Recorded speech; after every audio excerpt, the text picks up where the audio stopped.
Good morning students. आज हम 12th biology में यूनिट 4 स्टार्ट करेंगे। तो यूनिट 4 कौन सी है आपकी बुक में? बायोटेक्नोलॉजी।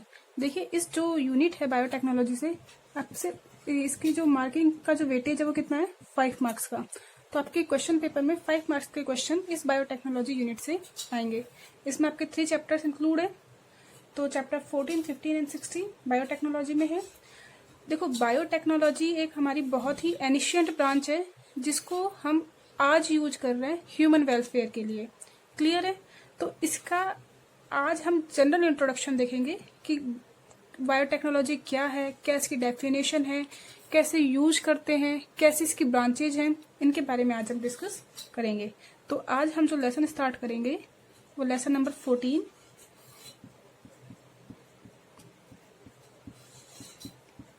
और लेसन नंबर 14 कौन सा है? General introduction of biotechnology. General introduction of biotechnology.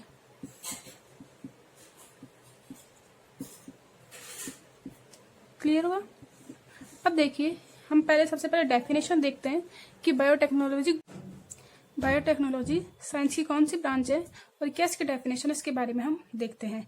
तो देखिए, बायोटेक्नोलॉजी की डेफिनेशन देखने से पहले वर्ड को देखते हैं। बायोटेक्नोलॉजी, ये जो वर्ड है बायोटेक्नोलॉजी, ये जो वर्ड है, सबसे पहले एक साइंटिस्ट, एक इंजीनियर थे, एग्रीकल्चर इंजीनियर हंगरी के, कॉल इरेकी, इन्होंने दिया था। Karl Ereky. तो word biotechnology was given by Karl Ereky. कौन थे कॉल इरेकी? साइंटिस्ट थे, एक इंजीनियर थे, एग्रीकल्चर इंजीनियर हंगरी के। तो इन्होंने बायोटेक्नोलॉजी वर्ड दिया। अब देखिए, बायोटेक्नोलॉजी क्या है। जब आप वर्ड देखेंगे तो आपको दो इसमें सब पार्ट दिखाई देंगे वर्ड में। एक तो है बायो और एक है टेक्नोलॉजी।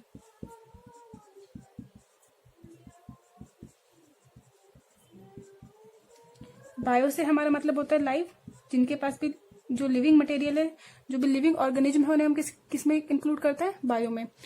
तो जितने भी लिविंग है उनके कुछ कैरेक्टरिस्टिक फीचर होते हैं, जैसे कि रिप्रोडक्शन, रेस्पिरेशन, मेटाबॉलिक एक्टिविटी होती है, उनमें एक्सक्रीशन करते हैं। इसके अलावा जो मेन इनके पास होता है, जितने भी बायो है या जितने भी लिविंग ऑर्गेनिज्म है, उनके पास सेंसेशन होता है, एक्सटर्नल एनवायरनमेंट के लिए अपनी एक्टिविटी शो करते हैं। क्लियर हुआ? और टेक्नोलॉजी से हमारा मतलब होता है टेक्निक।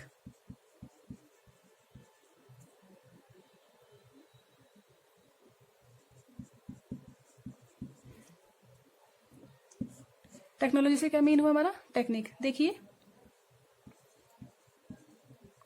अगर आप टेक्निक को और लिविंग ऑर्गेनिज्म को दोनों को ऐड कर देंगे और किसके लिए काम करेंगे? ह्यूमन वेलफेयर के लिए। क्योंकि साइंस का जो एम है, वो मेन एम क्या है कि वो ह्यूमन वेलफेयर के लिए काम करता है, ह्यूमन के अगेंस्ट काम नहीं करता है। अगर लाइव ऑर्गेनिज्म को और टेक्नोलॉजी को दोनों को इंक्लूड कर दिया जाए और ह्यूमन वेलफेयर के लिए काम किया जाए, तो ये ब्रांच कौन सी हुई आपकी? बायोटेक्नोलॉजी। तो देखते हैं बायोटेक्नोलॉजी की डेफिनेशन क्या है। Biotechnology, the utilisation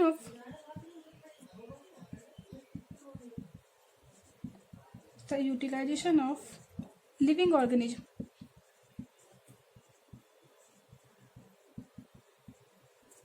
and mainly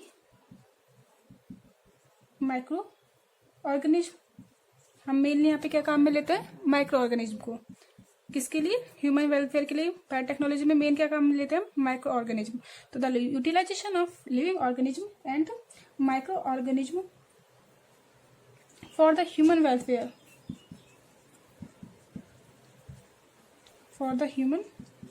welfare, is called biotechnology.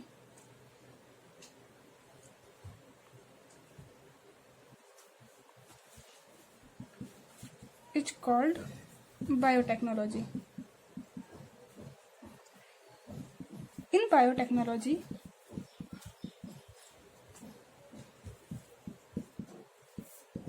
there is integrated use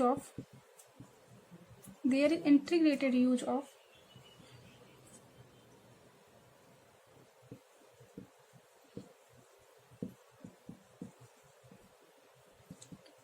techniques.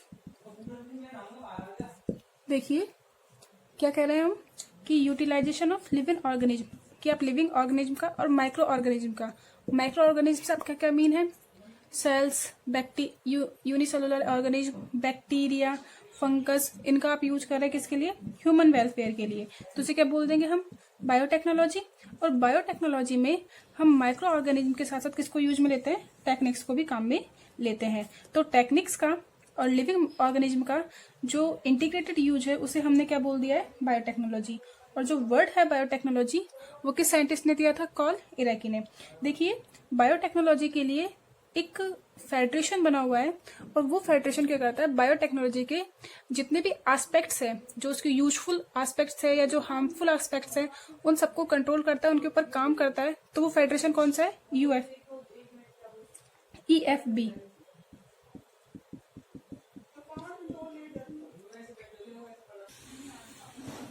EFB कौन सी फेडरेशन है, European federation of biotechnology.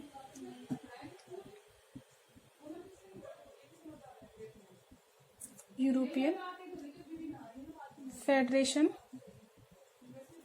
Of biotechnology. जो EFB है, यूरोपियन फेडरेशन ऑफ बायोटेक्नोलॉजी, इस अकॉर्डिंग टू EFB देखिए biochemistry, microbiology and engineering,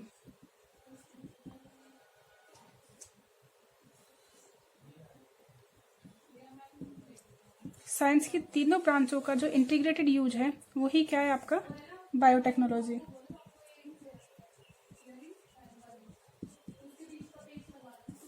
देखिए biotechnology में क्या होगा, आपकी बायोकेमिस्ट्री, माइक्रोबायोलॉजी और इंजीनियरिंग, इन तीनों का इंटीग्रेटेड यूज होता है। बायोकेमिस्ट्री क्यों, देखिए केमिस्ट्री में जो आपके केमिकल्स हैं उन केमिकल्स का बायो जो लिविंग ऑर्गेनिज्म है उनके ऊपर क्या इफेक्ट पड़ता है। तो जैसे सपोज कीजिए आपको मिल्क से कर्ड बनाना है, ठीक है, जब आप कर्ड का फॉर्मेशन करते हैं तो हम क्या करते हैं कि इसके अंदर आप इन द फॉर्म ऑफ जामन आप क्या करते हैं, इसमें लैक्टोबैसिलस बैक्टीरिया डालते हैं। लैक्टोबैसिलस बैक्टीरिया जामन के फॉर्म में किस में डालेंगे आप, मिल्क में, तो किसका फॉर्मेशन हो जाता है आपका, कर्ड का। तो जब मिल्क में क्या करता है ये लैक्टोबैसिलस बैक्टीरिया, ये लैक्टोबैसिलस बैक्टीरिया प्रोटीन को, जो प्रोटीन है उसको कोगुलेशन कर देता है, प्रोटीन को क्या कर देता है, इसको कोगुलेट कर देगा। अब देखिए अब लैक्टोबैसिलस बैक्टीरिया में कुछ केमिकल प्रॉपर्टी ऐसी है जो प्रोटीन को क्या कर देती है, डिग्रेड कर देती है। क्लियर हुआ, जब प्रोटीन का डिग्रेडेशन होगा तभी जाके कर्ड का फॉर्मेशन होगा। तो प्रोटीन क्या है आपका, कार्बन, हाइड्रोजन, नाइट्रोजन और ऑक्सीजन, इससे फॉर्म होता है। तो केमिकल्स हो गए। तो जब आप केमिकल्स की स्टडी करते हैं लिविंग ऑर्गेनिज्म में तो किसमें पढ़ेंगे उसे, बायोटेक्नोलॉजी में। माइक्रोबायोलॉजी हमने बात की थी कि मैक्सिमम आपके बायोटेक्नोलॉजी में हम माइक्रो ऑर्गेनिज्म का यूज करते हैं। तो माइक्रो ऑर्गेनिज्म जैसे कि यूनिसेलुलर ऑर्गेनिज्म, बैक्टीरिया, फंगस, जब हम इनका यूज करते हैं माइक्रो ऑर्गेनिज्म का तो किसके अंदर स्टडी करते हैं, उनकी भी स्टडी बायोलॉजी की ब्रांच होती है एक, माइक्रोबायोलॉजी, उसमें स्टडी करता है। अब आप टेक्निक्स को भी इसमें इंक्लूड कर रहे हैं, टेक्निक्स का इंटीग्रेशन कर रहे हैं तो किसमें आ जाएगी वो, इंजीनियरिंग में। तो बायोटेक्नोलॉजी की जो आपकी सब ब्रांचेज है जिनकी आप स्टडी करते हो कौन कौन सी हो गई, बायोकेमिस्ट्री, माइक्रोबायोलॉजी एंड इंजीनियरिंग। इन तीनों का इंटीग्रेटेड यूज किसमें किया जाता है, आपके बायोटेक्नोलॉजी में। अब जब हम बायोटेक्नोलॉजी की करते हैं तो इस बायोटेक्नोलॉजी को भी आगे दो ब्रांचों में डिवाइड किया गया है। एक तो आपका ट्रेडिशनल मेथड हो गया बायोटेक्नोलॉजी का, और जो सेकंड मेथड है ह्यूमन वेलफेयर के लिए जिसे आप काम में लेते हैं वो कौन सा हो जाएगा, जो आपका मॉडर्न मेथड है, मॉडर्न बायोटेक्नोलॉजी। तो हम देखते हैं बायोटेक्नोलॉजी की ब्रांचेज। नेक्स्ट टॉपिक हम देखते हैं फील्ड्स ऑफ बायोटेक्नोलॉजी या ब्रांचेज ऑफ बायोटेक्नोलॉजी।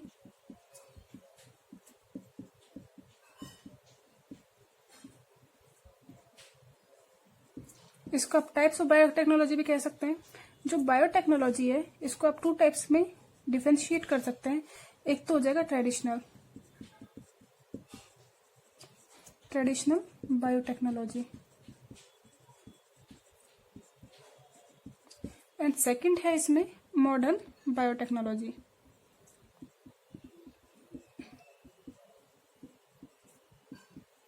जैसा कि मैं आपको इनिशियली बता चुकी हूँ कि बायोटेक्नोलॉजी कोई आपका न्यू फील्ड नहीं है, ये एनिशियंट फील्ड ही है बायोटेक्नोलॉजी। अभी हमने एग्जांपल पढ़ा कि आप कर्ड बना रहे हैं, तो ये तो है नहीं कि हम आज या कल से कर्ड बनाना स्टार्ट किया है। हमारे एनिशियंट टाइम से जो हमारे एनिशियंट वो क्या कर रहे हैं, कर्ड का फॉर्मेशन कर रहे हैं, बियर का फॉर्मेशन कर रहे हैं। तो ये सब किससे हो रहा है, आपके ट्रेडिशनल बायोटेक्नोलॉजी का ही क्या है, ये पार्ट है। जितनी भी फर्मेंटेशन की टेक्निक्स है, जैसे कि ब्रेड का जो फॉर्मेशन है, तो ब्रेड उसमें फर्मेंटेशन होता है, तो ये सब क्या है, आपके ट्रेडिशनल बायोटेक्नोलॉजी की पार्ट है। तो ट्रेडिशनल बायोटेक्नोलॉजी में क्या होगा, देखते हैं हम। इसके अंदर हम जैसे कि बात करते हैं ट्रेडिशनल बायोटेक्नोलॉजी में, तो कर्ड का फॉर्मेशन, बियर, ब्रेड, इन सब का फॉर्मेशन किसमें आता है, ट्रेडिशनल बायोटेक्नोलॉजी में। जनरली इसमें फर्मेंटेशन की रिएक्शन होती है। कौन सी रिएक्शन होती है, फर्मेंटेशन। फर्मेंटेशन होता है जो बैक्टीरिया अगर एनारोबिक रेस्पिरेशन करता है, उस एनारोबिक रेस्पिरेशन को हम क्या बोलते हैं, फर्मेंटेशन।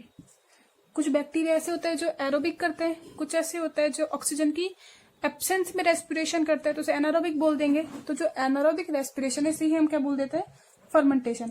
और फर्मेंटेशन में क्या होता है, CO2 फॉर्म होती है, और जो CO2 फॉर्म होती है बबल्स के रूप में निकलती है। तो ब्रेड का फर्मेंटेशन हो गया, या बियर। क्या बियर कैसे बनती है, जब आप व्हीट को फर्मेंट करेंगे या ग्रेप्स को फर्मेंट करेंगे, तो किसका फॉर्मेशन होता है, बियर का। अब यहाँ पे आप फर्मेंटेशन के लिए किस टाइप के बैक्टीरिया का यूज कर रहे हैं, जो बैक्टीरिया की जो स्पीशी है या बैक्टीरिया की जो स्ट्रेन है, अलग अलग स्ट्रेन के बैक्टीरिया है, तो यूज करेंगे तो आपको अलग अलग टेस्ट या अलग अलग क्वालिटी मिलती है।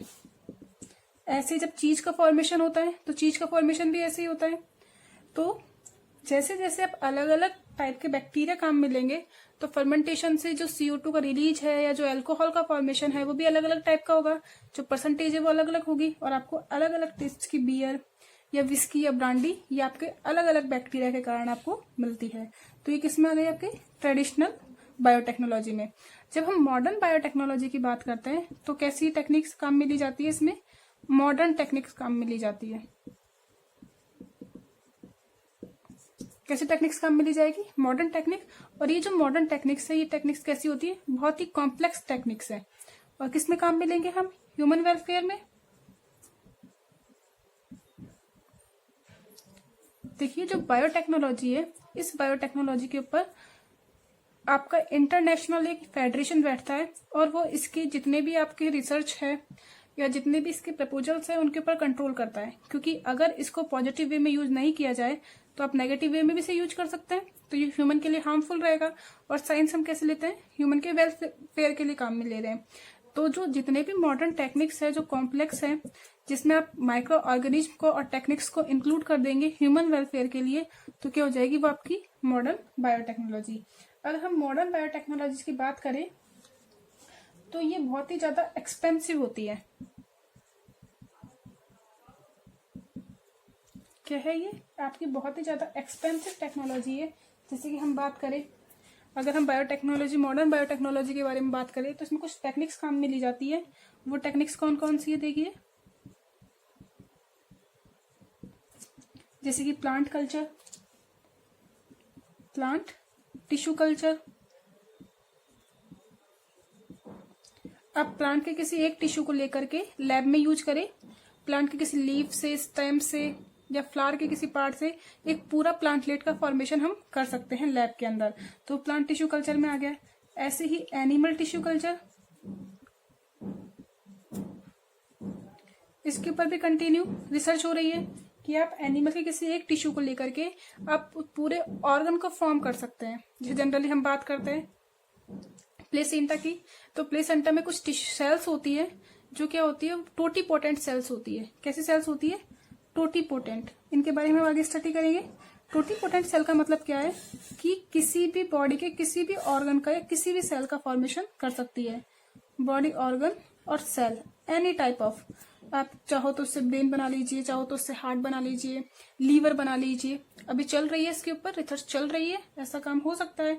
तो एनिमल टिश्यू कल्चर हो गया। आप प्लांट के किसी भी पार्ट में चेंज कर सकते हैं, इसमें हम जेनेटिक इंजीनियरिंग के बारे में पढ़ेंगे। अगर ये जेनेटिक इंजीनियरिंग आप प्लांट के लिए कर रहे हैं तो प्लांट जेनेटिक इंजीनियरिंग हो गई, और अगर आप एनिमल्स पे कर रहे हैं तो एनिमल की जेनेटिक इंजीनियरिंग हो गई। और जो हमारा नेक्स्ट चैप्टर है वो इसी में यही है, जेनेटिक इंजीनियरिंग, किस तरीके से आप जेनेटिक इंजीनियरिंग करके ओरिजिनल डीएनए में आप फेरबदल यानी कि चेंजेस कर सकते हैं, और जो ओरिजिनल डीएनए है उसका रिकॉम्बिनेशन कर सकते हैं। क्लियर हुआ? तो जैसे ही आप ओरिजिनल डीएनए में चेंजेस करेंगे तो जो डीएनए मिलेगा वो कैसा हो जाएगा? रिकॉम्बिनेंट। तो रिकॉम्बिनेंट डीएनए टेक्नोलॉजी,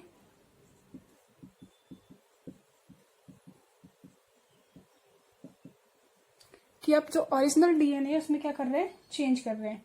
क्लियर हुआ? आप एम्ब्रियो में भी चेंज कर सकते हैं, एम्ब्रियो का भी ट्रांसफर कर सकते हैं। इसके अलावा अगर हम बात करें जो लेटेस्ट टेक्निक्स है, इसमें आ जाएगी biosensor,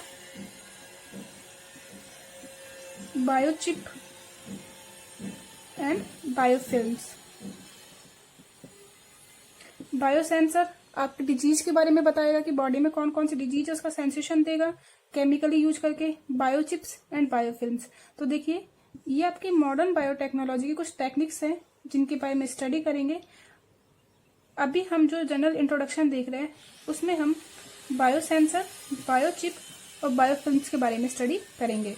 recombinant DNA technology, genetic engineering, plant tissue culture, इनके बारे में हम आगे आने वाले चैप्टर्स में स्टडी करेंगे। क्लियर हुआ? अब देखिए बायोटेक्नोलॉजी के बारे में स्टडी करने से पहले कुछ बेसिक्स आपके रिसर्च हुई थी, इन्वेंशंस हुए थे, तो उनके बारे में कुछ इन्वेंशंस है और उनके इन्वेंटर्स है, किस किसने उसे इन्वेंट किया। जैसे कि हम बात करते हैं सेल की, तो जो सेल है तो सबसे पहले सेल को किसने देखा था, किसने ऑब्जर्व किया था? रॉबर्ट हुक ने। लेकिन हुक ने जो सेल देखी थी वो कैसी थी? डेड सेल्स थी, किसकी? कॉर्क की। फिर बाद में आप कहते हैं एंटोनी वॉन ल्यूवेनहॉक, और एंटोनी वॉन ल्यूवेनहॉक ने क्या किया था? सबसे पहले आपके लिविंग सेल्स को देखा था। क्लियर हुआ? इस तरीके से हमने देखा कि सेल के बारे में सबसे पहले किसने देखा? आपके हुक ने। और एक्चुअल जो लिविंग सेल्स थी वो किसने देखी थी? ल्यूवेनहॉक ने। ल्यूवेनहॉक ने क्या किया था? लिविंग सेल देखी थी। इसी तरीके से अभी हमने बात की बायोटेक्नोलॉजी की, तो बायोटेक्नोलॉजी वर्ड किसने दिया था? कार्ल इराकी ने। तो कार्ल इराकी ने सबसे पहले क्या दिया? आपके बायोटेक्नोलॉजी वर्ड दिया। अब हम बात करते हैं पेनिसिलिन। देखिए जो पेनिसिलिन है ये आपके सबसे पहले किसने देखी थी? पेनिसिलिन अलेक्जेंडर फ्लेमिंग ने। Alexander Fleming. एक फंगस होती है पेनिसिलिन नोटेटम, तो पेनिसिलिन नोटेटम से आपको एक बैक्टीरियल रेजिस्टेंट कुछ इन्वेंशंस हुए थे जिनके बारे में धीरे धीरे हम आगे पढ़ते जाएंगे। जैसे अभी हम कोरोना है तो कोरोना की जब आप टेस्टिंग देखेंगे तो वहां पे आप देखते हैं पीसीआर का यूज किया जाता है। किसका यूज होता है? पीसीआर। ये जो पीसीआर है ये भी बायोटेक्नोलॉजी का ही एक आपका पार्ट है। ये पीसीआर क्या होता है? Polymerase chain reaction. Polymerase chain reaction, ये पॉलीमरेज चेन रिएक्शन क्या करती है? आपके डीएनए, अगर इसको एक सिंगल डीएनए मिल जाए तो इसकी मिलियन कॉपीज बना लेती है। क्या बना लेती है? ये मिलियन कॉपी, जो आगे रिसर्च में हेल्प करता है। तो जो कोरोना के वैक्सीन में हम काम में लेते हैं पीसीआर, वो भी किसके लिए, किसकी हेल्प से मिला हमें? बायोटेक्नोलॉजी की हेल्प से हमें मिला। तो ये भी मॉडर्न बायोटेक्नोलॉजी में है पीसीआर, जिसके बारे में भी हम आगे स्टडी करेंगे।